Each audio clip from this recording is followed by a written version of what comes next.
Have you ever made a money decision that felt absolutely right in the moment, and then, weeks or months later, looked back and thought, what was I thinking? Maybe you bought something you couldn't really afford because everyone around you was buying it too. Or maybe you held on to cash for years, paralyzed, watching opportunities pass you by because you were too terrified to move. If either of those sounds familiar, you've experienced the two most powerful forces in personal finance. They are not interest rates. They are not inflation. They are not even your income level. They are greed and fear. These two emotions are the real drivers behind almost every financial decision you've ever made. And the battle between them is happening inside your brain, right now, whether you realize it or not. Today, we are going to dissect this battle. We'll look at what greed actually is, chemically and psychologically. We'll look at what fear does to your decision-making. We'll explore how these two forces alternate control over your financial life. And most importantly, I'll give you 4 concrete tools to break free from their grip. By the end of this video, you'll understand why you've made some of your worst money decisions, and more importantly, how to stop making them. Let's dive in. First, let's talk about greed.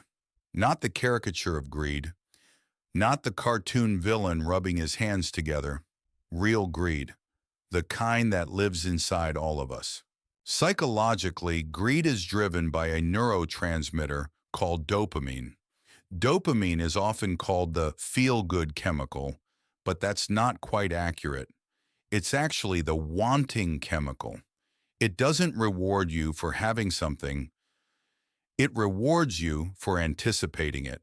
When you see an opportunity to make money, whether it's a new side hustle, a hot new asset, or even just a sale on something you've wanted, your brain releases dopamine. And that dopamine feels amazing. It gives you energy, focus, and a sense of certainty. But here's the problem. Dopamine doesn't care about the long term. It only cares about the chase. So when greed takes over, your brain becomes hyper, focused on the potential reward and completely blind to the risks. You've probably felt this yourself. You see others around you doing well, making moves, seeming to get ahead, and you feel a knot in your stomach. That knot isn't jealousy. It's FOMO, the fear of missing out. And FOMO is greed in disguise. Your brain starts telling you stories. If I don't act now, I'll miss it forever. Everyone else is getting ahead. I'm falling behind. This is my one chance.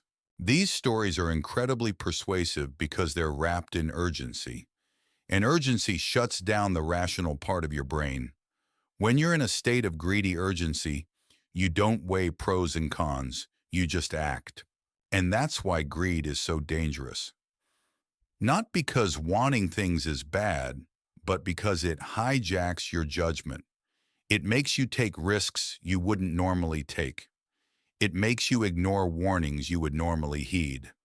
It makes you believe you're smarter than you actually are. Now let's look at the other side of the coin, fear. If greed is the accelerator, fear is the brake. And just like greed, fear is deeply rooted in our biology. When you perceive a threat, and financial loss is perceived by your brain as a genuine threat, your amygdala activates. That's the almond-shaped part of your brain responsible for emotional processing. When your amygdala fires, it triggers your body's stress response. Your heart rate increases, your breathing becomes shallow, your muscles tense up, and your rational brain, the prefrontal cortex, literally goes offline. This is what's called loss aversion, and it's one of the most documented phenomena in behavioral finance.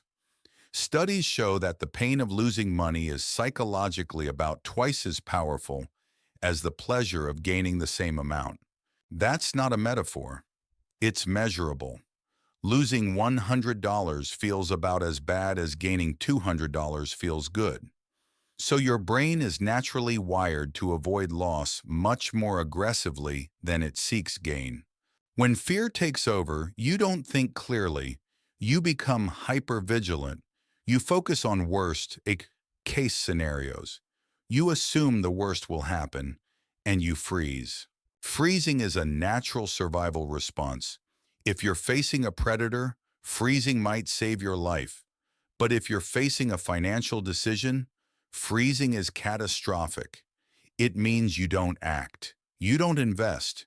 You don't start that business. You don't ask for that raise. You just stay exactly where you are, which over time is the same as moving backwards. So greed makes you take too much risk. Fear makes you take too little risk. And the tragic irony is, most people oscillate between these two extremes their entire lives. Let's look at how this cycle typically plays out. It starts with a period of calm. Maybe your finances are stable. You have a routine. You're not making any big moves. Then something shifts. Maybe you see a friend get ahead, or you read about a great opportunity, or you just feel a restless urge for more. Greed starts to whisper. And because it feels exciting and promising, you listen. You make a move. Maybe you spend money you shouldn't have. Maybe you take on a new financial commitment. Maybe you jump into something without doing your homework. For a while it feels great. You're taking action. You're making progress. But then something changes. Maybe the results don't come as fast as you expected. Maybe you realize you underestimated the risk. Maybe you just feel the weight of your decision. And then the pendulum swings the other way. Fear takes over. You start to panic. You think, what have I done? This was a mistake. I need to undo this. You pull back. You retreat. You play it safe. You might even overcorrect, becoming more conservative than you were before. You beat yourself up for being reckless. You swear you'll never take a risk again. And this retreat feels safe for a while.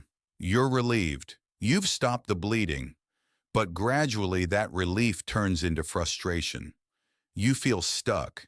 You feel like you're falling behind again. And that frustration eventually reignites the greed. And so the cycle continues. Greed, regret, fear, frustration, greed again. Over and over, it's exhausting and it's expensive. Let me share a real world example, not from investing, but from everyday life. Think about a young professional who's been working for a few years. They have some savings. They see their peers buying homes, starting businesses, taking career risks. Greed whispers, you're falling behind. You need to make a move. So they buy a bigger house than they can comfortably afford. Or they quit their job to start a business without enough runway. It feels exciting. Then reality sets in. The mortgage payments are higher than expected. The business isn't growing fast enough. The fear hits. Suddenly they're lying awake at night, worrying about money.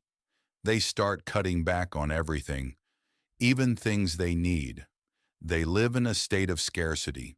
And what do they do next? They overcorrect. They sell the house at a loss. They go back to a job they hate. They swear they'll never take a risk again. They become deeply conservative, keeping all their money in cash, saying no to every opportunity. But 5 years later, they're unhappy. They feel stagnant. They see others who took risks and succeeded. And the greed returns. The cycle begins again. This isn't a story about stupidity. It's a story about psychology. It's about two powerful, ancient biological drives pulling you in opposite directions. And unless you understand them, unless you build awareness, you will always be their puppet. So how do you break this cycle? How do you stop the swinging pendulum? I'm going to give you 4 concrete tools. These aren't vague theories. They are specific, actionable practices that you can implement starting today. Tool number 1, build emotional awareness. The first step to managing an emotion is to recognize it in the moment. So start paying attention to your physical sensations. When you feel that rush of excitement about a money opportunity, which that fast heartbeat, that tunnel vision, recognize it as greed. Literally say to yourself, greed is speaking. And when you feel that cold knot in your stomach, that desire to hide, that paralysis, recognize it as fear. Say, fear is speaking. Naming the emotion creates a gap between the feeling and the action. It reminds you that you are not your emotion. You are the observer of your emotion, and the observer can choose differently. Tool number 2, implement a mandatory waiting period. When greed is screaming at you to act now, you need to artificially create friction. So implement a rule: no significant money decision in less than 48 hours. If you want to make a purchase, a commitment, or any move, you wait 2 full days. And during those 2 days, you do nothing. You just sit with the decision. Here's what happens in those 48 hours. The dopamine fades, the urgency subsides, and your rational brain slowly comes back online. After 2 days, you can look at the decision with fresh eyes, and you'll be amazed at how often the urgent opportunity suddenly doesn't look so urgent. Tool number 3, define your risk limits in advance. Fear usually hits hardest when you're not sure how much you can afford to lose. And when you're not sure, your brain assumes the worst. So take the time right now before any decision to define your limits. How much money are you genuinely, comfortably willing to put at risk? Not how much you'd like to gain, how much you are willing to lose. Write it down. Give yourself a specific number. Because once you've defined the worst case scenario, that scenario is no longer a terrifying unknown. It's a concrete boundary, and boundaries reduce fear. Tool number 4, create a decision journal. This is a simple habit that pays enormous dividends over time. Every time you make a significant money decision, whether it works out or not, write down why you made it. What were you feeling? What information did you have? Who influenced you? What did you expect to happen? Then months later, go back and review your entries. You'll start to see patterns. You'll notice which decisions were driven by greed and which by fear. And over time, you'll learn to recognize your own triggers, not in theory, but in actual documented reality. So let's bring this all together. Greed and fear are not your enemies. They are ancient protective mechanisms that have kept humans alive for millennia. But in the modern world of money, they often do more harm than good. The goal is not to eliminate them. That's impossible. The goal is to recognize them, to create space between the feeling and the action, and to make decisions from a place of calm awareness rather than emotional urgency. You don't need to be a robot. You just need to be a human who knows how her own brain works. So here's my challenge to you. This week, before you make any money decision, or big or small, pause. Ask yourself, is this greed or is this fear? And if you can't tell, wait 48 hours, write it down, name it, and then decide. If this video resonated with you, I'd love to hear your story. Drop a comment below. What's a decision you made where greed or fear was definitely in the driver's seat? I read every comment and I reply to as many as I can. Hit that like button if this helped you understand yourself a little better. It helps others find this content too. And subscribe if you haven't already.